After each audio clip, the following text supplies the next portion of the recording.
Hi friends, வணக்கம். Welcome to my channel. இன்றைக்கி ரொம்ப டேஸ்டியான ஈவினிங் ஸ்நாக்ஸ் காராச்சேவு எப்படி செய்கிறதுன்னு தான் பார்க்க போகிறோம்.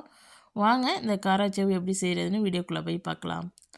ஒரு அகலமான பாத்திரம் எடுத்துருக்கேன். அதில் 1 கப் அளவுக்கு கடலை மாவு சேர்த்துக்கிறேன். எந்த கப்பில் கடலை மாவு அளக்குறீங்களோ அதே கப்பில் 1 கப் அளவுக்கு அரிசி மாவு சேர்த்துக்கிறேன். 2 ஈக்குவலாக எடுத்துருக்கேன். இப்போ இதுக்கு தேவையான அளவுக்கு உப்பு சேர்த்துக்குங்க. இப்போ பெருங்காயத்தூள் ஒரு 1/2 டீஸ்பூன் அளவுக்கு சேர்த்துருக்கேன். இப்போ இது கூட 1 டேபிள் ஸ்பூன் அளவுக்கு ஜீரகம், 2 டேபிள் ஸ்பூன் அளவுக்கு மிளகு சேர்த்துக்கிறேன். இதை நல்லா நசுக்கி எடுத்துக்கலாம். இந்த மாதிரி இஞ்சி தட்டில் கல்லில் போட்டு நல்லா நசுக்கிது இந்த மாதிரி சேர்த்துக்குங்க. அப்போ தான் நம்ம காராச்சேவு தேய்க்கும் போது ஈஸியாக விழுகும். மிளகு உங்கள் காரத்துக்கு ஏற்ப சேர்த்துக்குங்க. 2 டேபிள் ஸ்பூன் சேர்த்துருக்கேன். இது கரெக்டாக இருக்கும். உங்களுக்கு கூடுதல்னா இன்னும் 1 டேபிள் ஸ்பூன் கூட சேர்த்துக்கலாம். இப்போ இதை நல்லா அந்த மாதிரி கலந்து கொடுத்துட்டு மாவில் எங்கும் படுற மாதிரி நல்லா கலந்து கொடுத்துருங்க.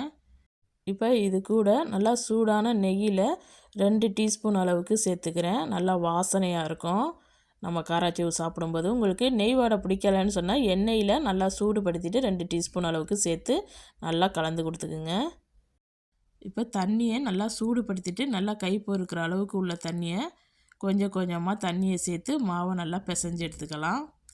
இந்த காராச்சேவுக்கு மாவு பிசைகிறது தான் ரொம்ப முக்கியம். மாவு கரெக்டாக நம்ம பிசைஞ்சிட்டோம்னா காராச்சேவு ஈஸியாக போட்டு எடுத்துடலாம். நம்ம முறுக்கு மாவு மாதிரி ரொம்ப டைட்டாக பிசைஞ்சிடக்கூடாது. கொஞ்சம் முறுக்கு மாவோட கொஞ்சம் இலகலாக இருக்கணும். அந்த மாதிரி மாவை நல்லா பிசைஞ்சு எடுத்துக்கங்க. பாருங்கள், இப்போ நீங்கள் வீடியோவில் பார்க்குற மாதிரி இருக்கணும். ரொம்ப டைட்டாக மாவை பிசைஞ்சிடக்கூடாது. அப்புறம் நம்ம தேய்க்க முடியாது. இந்த அளவுக்கு இருக்கிற மாதிரி நல்லா மாவை பிசைஞ்சு எடுத்துக்குங்க.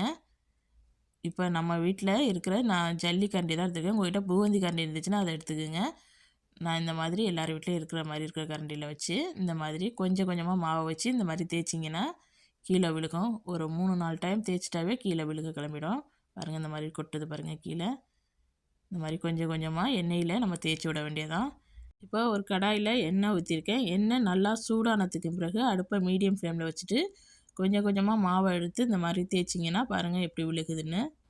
ஒரே சமயம் நிறையா மாவை வச்சு தேய்ச்சிங்கன்னா தேய்க்க முடியாது. கொஞ்சம் கொஞ்சமாக மாவை வச்சு இந்த மாதிரி தேய்ச்சி விட்டுட்டே இருங்க. ஒரு 3-4 டைம் தேய்ச்சிங்கன்னா போதும். ஈஸியாக நம்ம தேய்ச்சி முடிச்சிடலாம். இந்த மாதிரி தேய்க்கிறதுக்கு உங்களுக்கு கஷ்டமாக இருக்க மாதிரி தோணுச்சுன்னா நீங்கள் முறுக்கு உரலில் மாவை போட்டுட்டு பிழிஞ்சு விட்டுட்டு லாஸ்ட்டில் உடச்சி எடுத்துக்கோங்க. 2ல் நீங்கள் எது வேணாலும் பண்ணிக்கலாம். பாருங்கள், ஓரளவுக்கு நல்லா எல்லாத்தையும் தேய்ச்சி விட்டாச்சு. ரொம்ப நிறையா தேய்ச்சி விட்டுற வேணாம். இப்போ நம்ம ஸ்டாப் பண்ணிக்கலாம் தேய்க்கிறத. இப்போ இது கொஞ்சம் நேரம் 2 நிமிஷம் அப்படியே வெந்ததுக்கு பிறகு நம்ம கலந்து கொடுத்துக்கலாம். பாருங்கள், நல்லா ஒரு 2 நிமிஷம் அப்படியே விட்டாச்சு. இப்போ நல்லா இந்த மாதிரி கலந்து கொடுத்துருங்க. ரொம்ப கலர் சேஞ்ச் ஆகணும்னு அவசியம் இல்லை. நம்ம வெளியில் எடுத்தது மரவும் கொஞ்சம் கலர் சேஞ்ச் ஆகும். இந்த சலசலப்பெல்லாம் அடங்கிடுச்சுன்னா நம்ம வெளியில் எடுத்துடலாம். பாருங்கள், இப்போ நல்லா எண்ணெயில் சலசலப்பெல்லாம் அடங்கிடுச்சு. இந்த வேகிறதெல்லாம் இல்லாமல் அமைதியாக கிடக்குது பாருங்கள். இந்த சமயத்தில் நம்ம வெளியில் எடுத்துடலாம். இது நல்லா எண்ணெய் இல்லாமல் இந்த மாதிரி ஒரு கரண்டி வச்சு எல்லாத்தையும் அரித்து வெளியில் எடுத்துக்குங்க. அவ்வளவுதான், நம்ம சுவையான காராச்சேவு நல்லா மொறு மொறுன்னு சூப்பராக ரெடி ஆகிடுச்சு. நீங்களும் உங்கள் வீட்டில் செஞ்சு பார்த்துட்டு எப்படி வந்துச்சுன்னு கமெண்டில் சொல்லுங்கள். இந்த வீடியோ பிடிச்சிருந்துச்சுன்னா இந்த வீடியோவுக்கு ஒரு லைக் கொடுங்க. மறக்காமல் என் சேனலை சப்ஸ்கிரைப் பண்ணி வச்சுக்கோங்க. இந்த வீடியோ பார்த்த அனைவருக்கும் நன்றி.